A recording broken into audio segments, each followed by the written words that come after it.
Ormai non bastano più gli aggettivi per descrivere la favola del Venezia, che elimina il Lecce e continua la sua corsa verso la Serie A.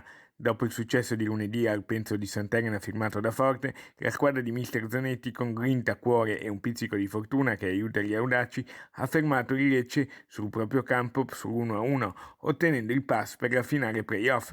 Così è scoppiata la festa del Venezia.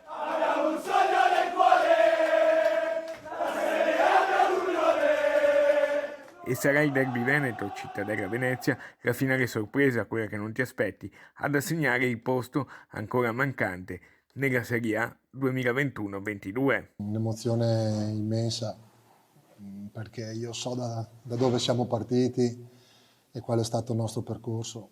E chiaramente in qualsiasi modo andrà, io alla mia squadra devo fare un monumento per venire a fare qui una piccola impresa, perché lo sapevamo che sarebbe stato difficile, e quindi sono convinto che con questo spirito si possono fare delle cose straordinarie.